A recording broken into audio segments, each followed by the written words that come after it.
আমি একজন বিধবা নারী।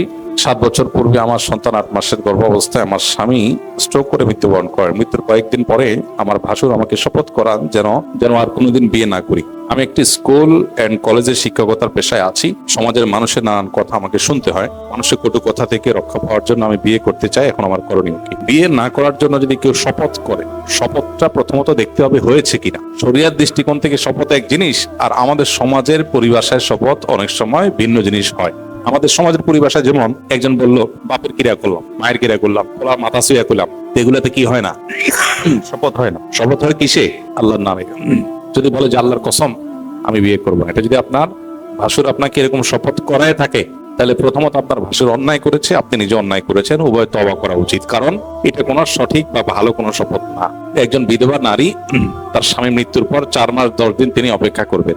এরপর যদি গর্ভবতী হন, সন্তান প্রসব পর্যন্ত তিনি অপেক্ষা করবেন। এরপর তিনি যে কোনো জায়গায় বিয়ে বসতে পারেন। বরং বিয়ে বসাটাই হলো শরিয়ার নির্দেশনা এবং চাহিদা। বিয়ে না বসে থাকাটা শরিয়ার চাহিদা নয়। আমাদের সমাজে এটা ট্যাবু হয়ে গেছে যে বিধবা নারীরা বিয়ে করলে মানুষ খারাপ চোখে দেখে। কোন পুরুষের স্ত্রী মারা গেলে সে বিয়ে করলে খারাপ চোখে দেখে। এটা আমাদের সমাজের রোগ এবং ব্যাধি এবং মূর্খতা, অজ্ঞানতা। একজন মানুষ তার জীবনে জীবন সঙ্গিনীর প্রয়োজন হয়, জীবন সঙ্গীর প্রয়োজন হয়। এখানে শুধু সেক্সুয়াল ইস্যুই থাকে না, এর বাইরেও ইস্যুস থাকে। তো এই জন্য বিয়ে করাটা বরং স্বাভাবিক। এখন যদি আপনি কোনোভাবে শপথ করেছেন এবং পরে দেখছেন যে না, এখন আপনার বিয়ে করাটা উত্তম, অবশ্যই আপনি শপথ ভঙ্গ করে বিয়ে করবেন। এবং যদি শপথ শরীর দৃষ্টিকোণ থেকে শপথ হয়ে থাকে, তাহলে শপথ ভঙ্গের কাফারা দিয়ে দিবেন। 3টা রোজা রাখবেন বা 10 জন মিসকিনকে খাদ্য দিয়ে দিবেন, দ্যাটস ইট, কাফারা হয়ে যাবে। এবং আপনার এটাই করা উচিত যদি আপনার বিয়ে করাটা বেশি প্রয়োজনীয় হয়। কারণ নবী করিম সাল্লাল্লাহু আলাইহি ওয়াসাল্লাম বলেছেন, যে ব্যক্তি হলফ করলো, যে ব্যক্তি মানত করলো, যে ব্যক্তি মানত করলো আল্লাহর নাফরমানি কোনো কাজ করার, তাহলে ফালা ইয়াসিহি, সে আল্লাহর নাফরমানি করবে না মানত রক্ষা করতে গিয়ে। ঠিক একইভাবে যে ব্যক্তি শপথ করলো কোনো গুনাহের কাজ করার, বা শপথ করার পর দেখলো একটা কাজে শপথ করলো, অন্যটা ভালো মনে করলো, তাহলে শপথ ভঙ্গ করে যেটা ভালো মনে করলো সেটা সে করবে। এই জন্য এই বিধবা নারী তিনি বিবাহ করবেন এবং সমাজ সেটাকে অ্যাপ্রিসিয়েট করা উচিত। সমাজের এই ভুল ধারণা, কুসংস্কার, এটা আমাদের ভাঙতে হবে। বিধবা নারীদের বিয়েকে অ্যাপ্রিসিয়েট করতে হবে। যে সমস্ত পুরুষদের স্বামী মারা যাবে, স্ত্রী মারা যাবে, সে সমস্ত পুরুষরা বিয়ে করবে, সমাজে সেটা সহযোগিতা করতে হবে। অনেক সন্তানরা আছে, বাপ যথেষ্ট এখনো শক্ত আছে, মা মারা গেছেন, সব মেনে নিবে, কিন্তু বাপের বিয়ে মানবে না। নামাজি কালামী ছেলে মেয়ে, এটা মানে না। অজ্ঞানতা এবং মূর্খতা ছাড়া কিছুই না। বাপের যদি সত্যি আপনার হিতাকাঙ্ক্ষী হয়ে থাকে, তাহলে বাবাকে বিয়ে দেওয়ার ব্যাপারে পজিটিভ থাকা। হ্যাঁ, বাবা নিজে করতে না চাইলে ভিন্ন কথা, সন্তানদের পজিটিভ থাকা দরকার। তো সমাজের এই ভুল ধারণা আমাদের ভাঙতে হবে। আল্লাহ আমাদের তৌফিক দান করুন। এরপর প্রশ্ন হলো, একজন লিখেছেন আমার বয়স 22+ বছর, আমি হেপাটাইটিস বি ভাইরাসে আক্রান্ত, বর্তমানে ভাইরাসটি নিষ্ক্রিয় অবস্থায় আছে। আমি বিয়ে করলে আমার স্ত্রীকে 3 ডোজ টিকা দেওয়াতে হবে যাতে সে নিরাপদে থাকে। তো আমার ভাইরাসের কথা শুনলে কেউ আমার কাছে মেয়ে দিতে চায় না। আমি বিয়ের আগে সব খুলে জানিয়ে দেওয়া পছন্দ করি। এদিকে আমার মনকে শান্ত করা খুবই কঠিন হচ্ছে, ইবাদতে মনোযোগ দিতে পারছি না, মাঝে মাঝে হতাশা কাজ করে। নিজের যৌবন কন্ট্রোল করা আমার জন্য কষ্টকর হয়ে যাচ্ছে। দয়া করে আমার জন্য নির্দেশনামূলক নসিহত করবেন। আমাদের তথাকথিত স্ট্যাটাস বা আমাদের সামাজিক মর্যাদার যে একটা ট্যাবু আছে, এইটা যদি আমরা ভাঙতে পারি, তাহলে অনেক সমস্যার সমাধান হয়ে যাবে। অনেক সমস্যার সমাধান হয়ে যাবে। উপার্জন কম, আয় কম, চলতে পারি না, আপনি স্ট্যাটাস পায়ের নিচে পিষ্ট করে ফেলেন, দেখবেন চলতে পারবেন, কোনো ব্যাপার না। আমাদের খেয়ে পরে বেঁচে থাকার জন্য খুব বেশি অসুবিধা হয় না। অসুবিধা হয় কিসের জন্য? ভাবসাবের জন্য। এই ভাবসাবটাকে যদি পায়ের নিচে মাড়ায় ফেলানো যায়, সব সমস্যার সমাধান হয়ে যায়। এই জন্য পরিবারের সবাই মিলে বসে সিদ্ধান্ত নিতে হয় যে আমরা কোনো ভাবসাব বলতে কোনো কিছু রাখবো না। আমরা কারোর সাথে কম্পেয়ার করতে যাব না। আমাদের সমাজে কারোর সাথে কম্পেয়ার করার দরকার নাই। আমরা আমাদের মতো ইউনিক। সবাই আজকাল এটা করে, বিয়ে হলে এত টাকা খরচ করে, এটা হলে ওইটা করে। তো যার আছে সে করতেছে, করুক, আমি করবো না। আমি আমারটা নিয়ে অনেক হ্যাপি। মানুষ দুনিয়াতে সুখে থাকার মূল মন্ত্রই নবী করিম সাল্লাল্লাহু আলাইহি ওয়াসাল্লাম আমাদেরকে বলে দিয়েছেন, আল গিনা গিনান নাফস। মনকে যদি সে প্রস্তুত করে যে আমি আল্লাহ যা দিয়েছেন এটা নিয়ে অনেক হ্যাপি থাকবো, এর চেয়ে সুখী মানুষ পৃথিবীতে আর নাই। সে আসলেই ধনী। আর যার 4 তলা 6 তলা করার পারমিশন পাইছে, 6 তলা করা শেষ হয়েছে, এরপরেও রড বাইর করে রাখছে ছাদে। কেন বাইর করে রাখে? আমি মাঝে মধ্যে কোনো ছাদে গেলে টেলে কারোর এরকম রড দেখলে আমি মাঝে মধ্যে একটু প্রথম একটু হতাম, যে ব্যাপার কি, এত সুন্দর বিল্ডিং করছে, রডটা কেটে সমান করে ফেলবে, কি রড বাইর করে রাখছে। প্রথম বুঝতাম না, পরে বুঝলাম ও আচ্ছা, ওনার খাহেশ এখনো আছে, এই রড জোড়া দিয়ে উপরে আর দুইটা রুম করবে, এখন টাকা নাই, সেজন্য রডটা বাইর করে রাখছে। তো নবীজি বলেছেন লাইসাল গিনা বিকাসরাতিল আরদ, অনেক প্রাচুর্য, অনেক সম্পদ হওয়ার মধ্যে সচ্ছলতা নিহিত নেই। 6 তলা 8 তলা হওয়ার পরও আরো রড বাইর করে রাখছে। এই লোকটা ধনী না গরিব? কেন গরিব? টাকা নাই। টাকা থাকলে তো রড বাইর করে রাখতো না। তাহলে বেচারা আসলে কি গরিব। আর আরেকজন তার কুড়ের ঘর আছে, রড নাই, বাইর করবে কোত্থেকে? তার যা আছে সেটা নিয়ে সে বিশাল হ্যাপি, অনেক হাসি খুশি, আল্লাহর কাছে সে মন খুলে আলহামদুলিল্লাহ বলে, হ্যাঁ, পান্তা ভাত কাঁচামরিচ দিয়ে খেয়ে শুকরিয়া জানায়, যা আছে এটা নিয়ে শুকরিয়া জানায়। এই লোকটা আসলেই সচ্ছল, আসলেই ধনী। মনের মধ্যে যদি কোনো ডিমান্ড না থাকে, এক্সপেকটেশন যদি মানুষ লো করে ফেলতে পারে, সে সুখী হয়ে যায়। বুঝে আসছে কথা? এখন এই কথা এই জন্য বললাম যে যুবক প্রশ্ন করেছেন যে বিয়ে করবেন, মেয়ে পাচ্ছেন না। আপনি যদি, আমি জানি না আপনার স্ট্যাটাস কি, বা আপনি স্ট্যাটাসের বাইরে যাওয়ার চিন্তা করেছেন কিনা। বহু মেয়ের বাবা আছেন যারা তাদের মেয়েকে বিয়ে দেওয়ার জন্য কোন রকম একটা ছেলে হলেও দিবেন, পাচ্ছেন না। এরকম বহু মেয়ের বাবা আছে। আপনি যদি স্ট্যাটাস থেকে একটু নামার চিন্তা করেন, তাহলে দেখবেন আপনার জগৎটা অনেক কি হয়ে গেছে, অনেক প্রশস্ত হয়ে গেছে, অনেক প্রশস্ত হয়ে গেছে। তো আমরা বেশিরভাগ মানুষ স্ট্যাটাস থেকে নামতে চাই না, মনে করি না আমরা একটা মিনিমাম একটা স্ট্যাটাস লাগবে। তো বেটে বলে হয় না, স্ট্যাটাসও হয় না, বিয়াও আর হয় না। একটু ছাড় দেন, একটু গরিবের মেয়ে দেখেন। আপনি বস্তি থেকে একটা যদি ভালো মেয়ে, বস্তির মধ্যে ভালো মানুষ আছে না, বসবাস করে না? সব জায়গায়, মানে বিল্ডিং এও ভালো মন্দ আছে, বস্তিতে ভালো মন্দ আছে। ভালো মন্দ বলতে আমি বোঝাচ্ছি ক্যারেক্টারগত ভালো মন্দ বলেন, পর্দাপুষিতের দিক থেকে বলেন, সব রকম। আপনি গ্রাম থেকে, বস্তি থেকে একটা গরিব মানুষের মেয়েকে বিয়ের প্রস্তাব দেন, সবকিছু খোলামেলা বলেন, অনেকেই প্রস্তুত হবে। অতএব আপনার যে সমস্যার কথা সেটা বলতে হবে। এটা লুকিয়ে যদি বিয়ে করেন সেটা অবশ্যই নাজায়েজ এবং গুনাহ হবে, ভয়ঙ্কর গুনাহ হবে, প্রতারণা গুনাহ হবে, সেটা করা জায়েজ হবে না। আর আপনি কুমারী না পেলে বিধবা পাবেন, একটু বয়স্ক বেশি পাবেন। ওই যে বললাম, এক্সপেকটেশনটা যদি একদম লো করে ফেলেন, আপনি রাস্তা হাজারটা পাবেন। যিনি প্রশ্ন করছেন আমার সাথে যদি অন টু অন বসতে পারতেন, আমি তার কিছু প্রশ্ন করতে পারতাম, তাহলে দেখতাম যে হাজারটা রাস্তা তার জন্য খোলা আছে। আমার কাছে মেয়ে আছে তার জন্য, মানে আমার ধারণা আর কি, আমার কাছে যে মেয়ে আছে, প্রস্তাব দিলে স্বামী মারা গেছেন এরকম মহিলা আছেন, একটু বয়স্ক মহিলা আছেন, একটু স্যাক্রিফাইস করলে হয়ে যায়। কিন্তু না, আমরা চাই সব সলনা রেখে তারপরে পাবো। আমাদের কাছে মানুষ লিখে দেয়, হুজুর ঋণ পরিশোধের দোয়া শিখাই দিবেন।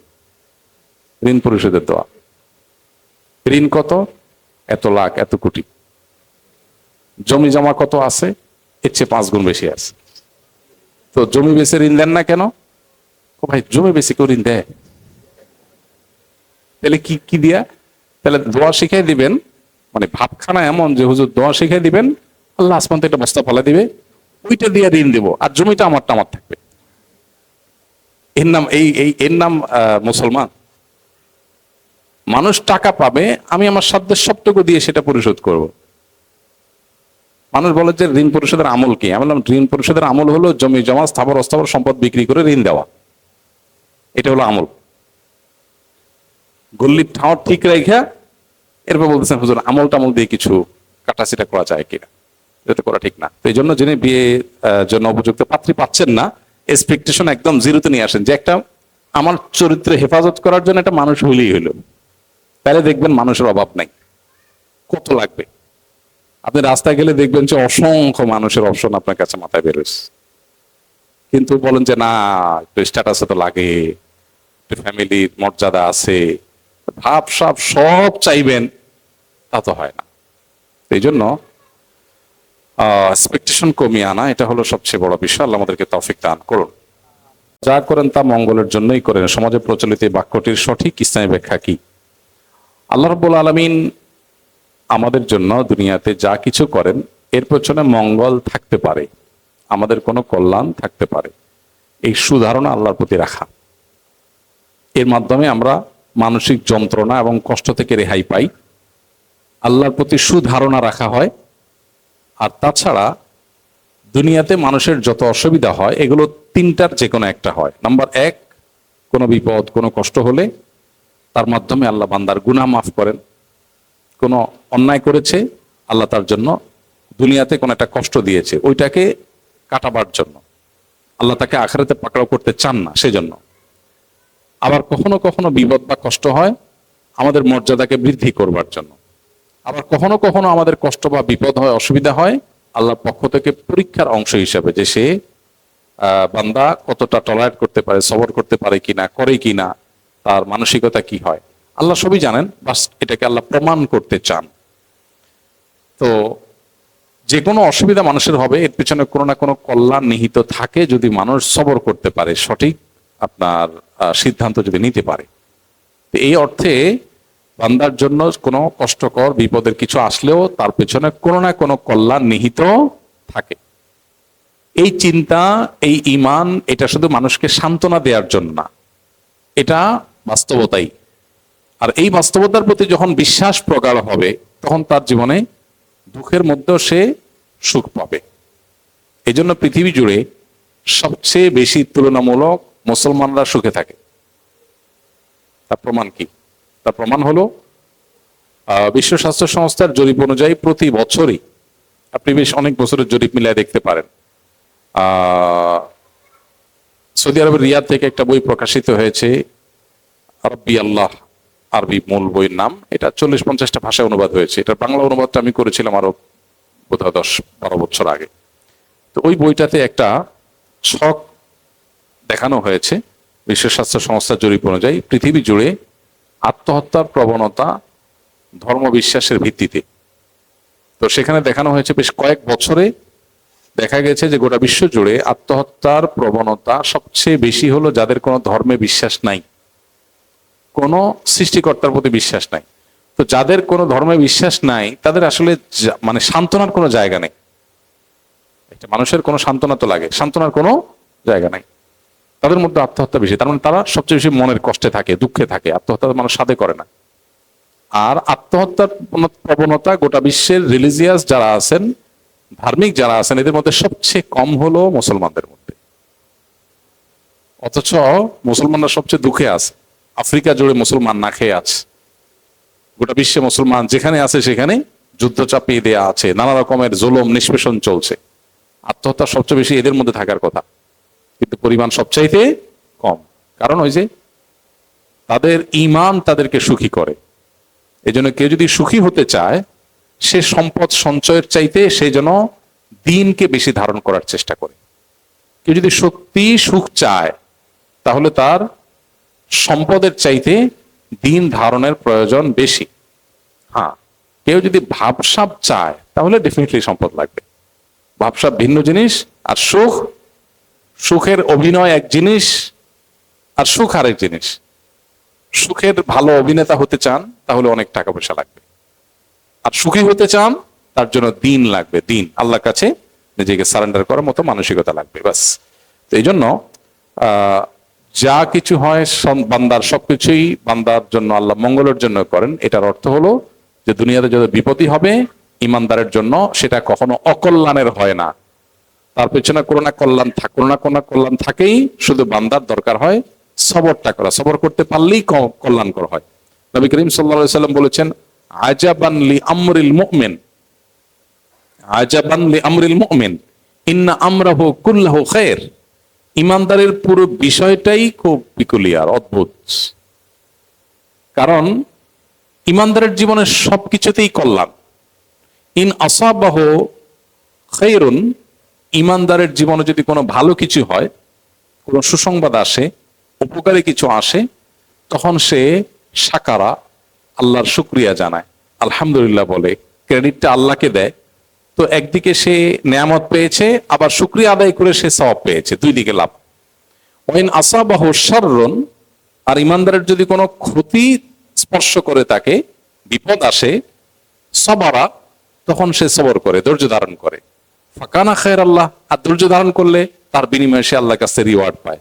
তাহলে সুখ পেলেও তার লাভ, দুঃখ পেলেও, হাতি মরলেও লাখ, বাঁচলেও লাখ। ইমানদার অবস্থা এরকম। এই জন্য নবীজি বলেছেন আজাবান লি আমরিল মুমিন। এই জন্য যে ভাই প্রশ্ন করেছেন তার প্রশ্ন উত্তর হলো এটাই যে আল্লাহ যাই করেন বান্দার জন্য মঙ্গলের জন্য করেন। এর মানে হলো সবর যদি করতে পারে বান্দা, তাহলে দুনিয়ার কোনো অকল্যাণ, দুনিয়ার কোনো কষ্টই মানুষের জন্য ক্ষতিকর নয়। শুধু সবর যদি সে করতে পারে, এটা তার বহুগুণ লাভ হয়ে তার কাছে ফিরে আসবেই আসবে। আল্লাহ আমাদেরকে সবরের তৌফিক দান করুন। একটি মাত্র আমল আছে, একটি মাত্র আমল আছে যে আমলের বিনিময়ে আল্লাহ ব্ল্যাঙ্ক চেক দিবেন, ব্ল্যাঙ্ক চেক দিবেন। সমস্ত আমলের বিনিময়ে এত নেকি, এত সওয়াব। কোরআনে কারীমের একটা হরফ, একটা অক্ষর তেলাওয়াত করলে কত নেকি? 10টা নেকি। নেকি কি? নেকি জিনিসটা কি? আখিরাতের কারেন্সি। আমরা টাকাটা ভালো বুঝি, যদি বলতাম যে 10 টাকা পাওয়া যাবে, তাহলে এটা ব্যাখ্যা করা লাগতো না, তাই না? যে একটা অক্ষর পড়লে 10 টাকা পাওয়া যাবে।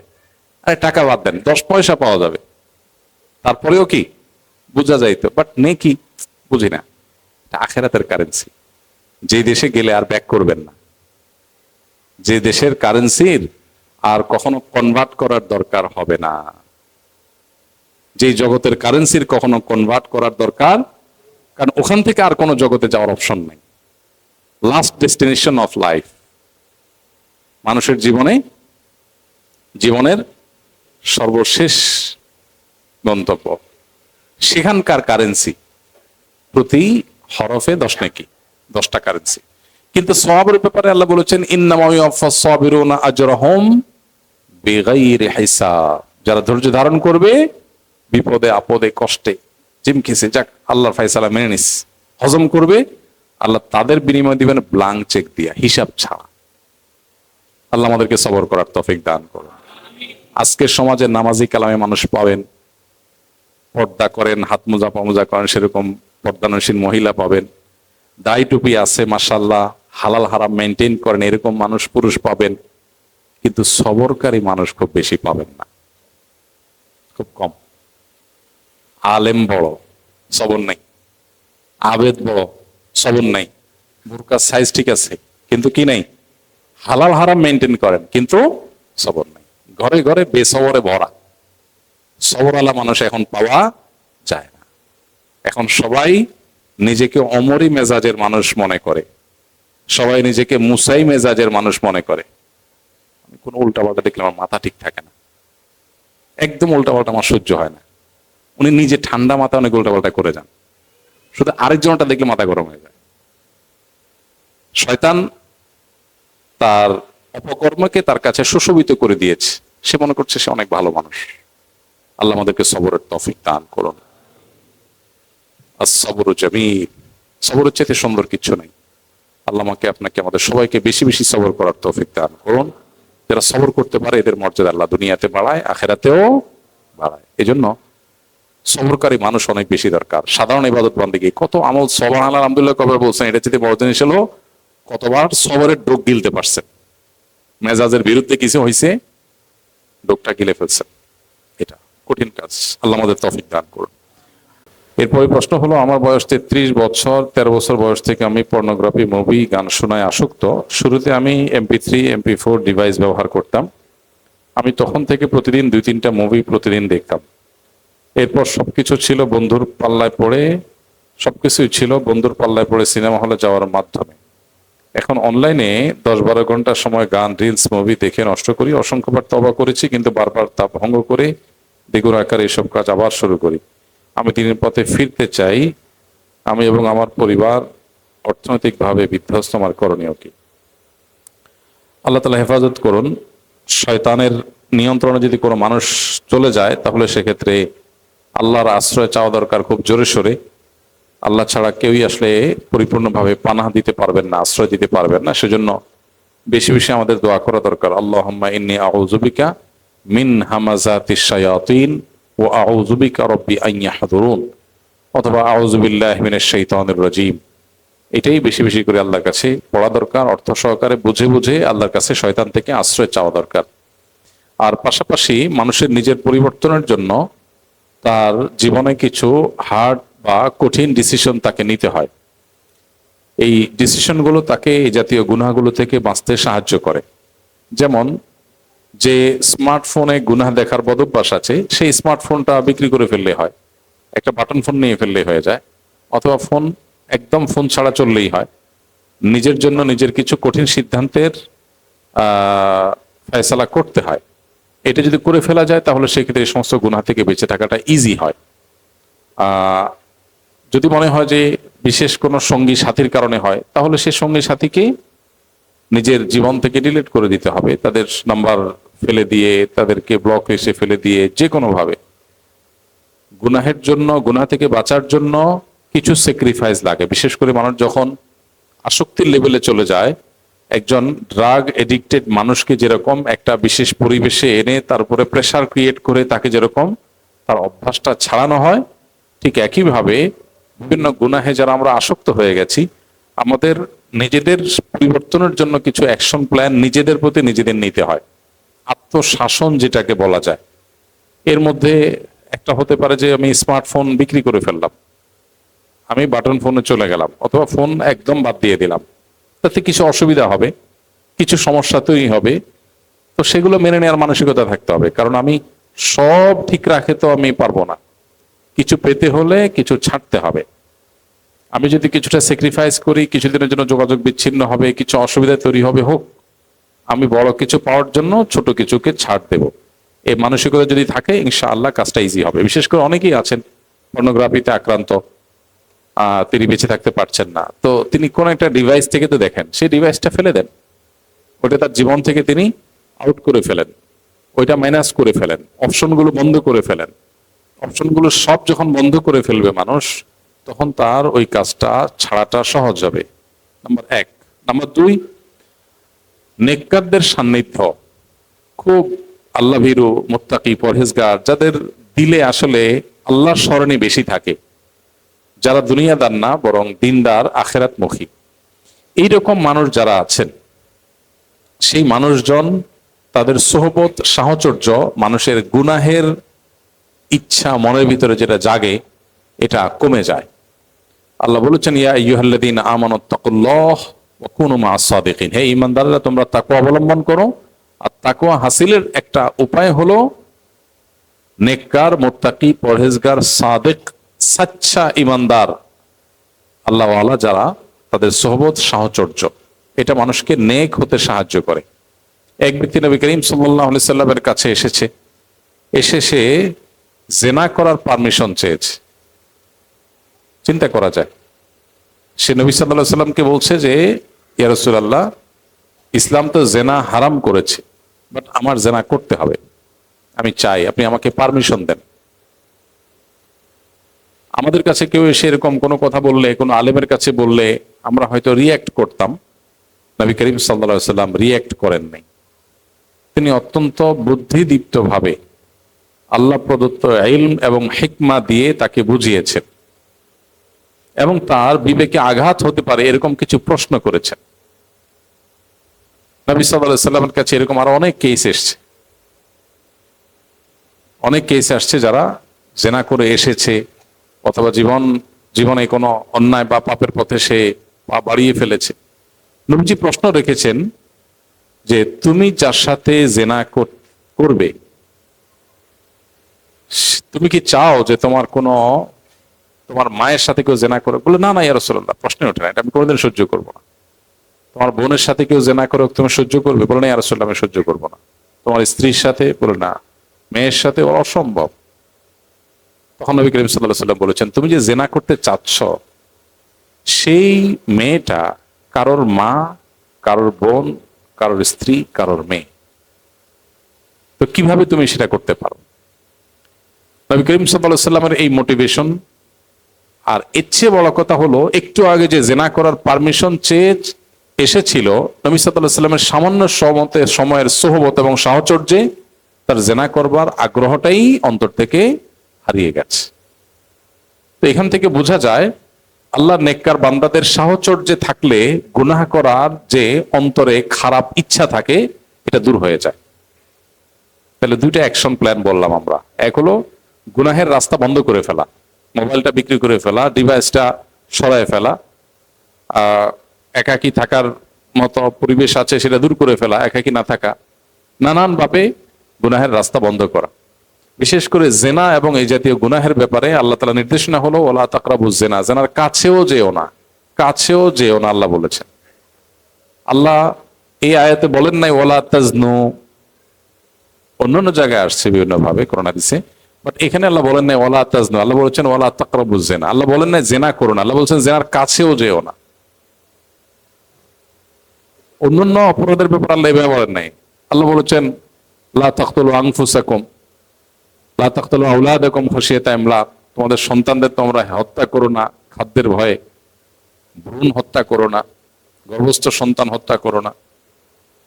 আল্লাহ তাআলা বিভিন্ন গুনাহের ব্যাপারে ডাইরেক্ট নিষেধ করেছেন। জিনার ব্যাপারে আল্লাহ এখানে এই আয়াতে বলেছেন জিনার কাছেও যেও না। কেন?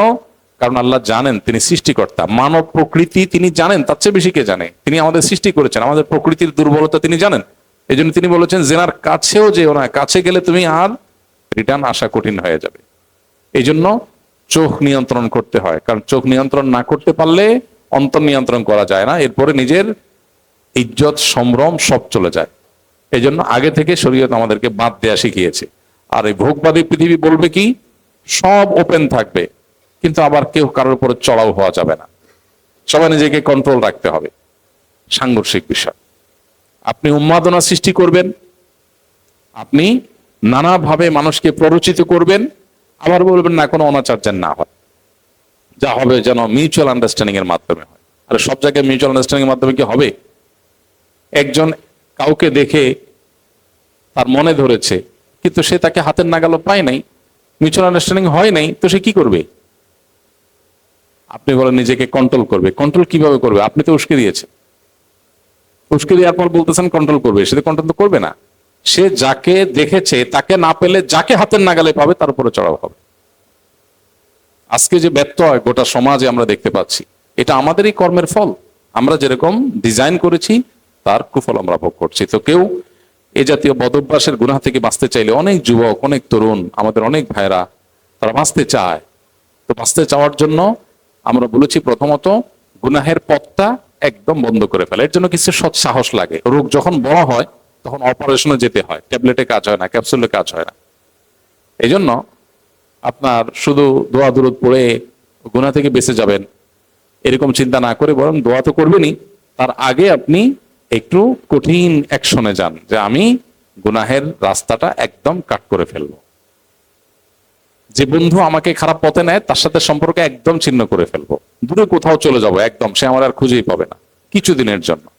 এরপর দেখবেন আস্তে আস্তে সহজ হয়ে গেছে। আর দ্বিতীয় বলেছি, খুব নেককার আল্লাহ ভীরু মুত্তাকী মানুষদের সাহচর্য, তাদের সান্নিধ্য, তাদের মজলিস, এটা যত বেশি আপনি মেনটেন করতে পারবেন তত বেশি গুনাহ থেকে বের হয়ে আসা সম্ভব হবে। আর তৃতীয় হলো আল্লাহর কাছে চোখের পানি ফেলে দোয়া করা। আল্লাহ ছাড়া আসলে কেউই মানুষকে জাহান্নামমুখী কর্মকাণ্ড থেকে পরিপূর্ণভাবে রক্ষা করতে পারবেন না। এই জন্য আল্লাহর কাছে পানা চাওয়া এবং দোয়া করা, চোখের পানি ফেলে ফেলে, আল্লাহ আপনি আমাকে হেফাজত করেন।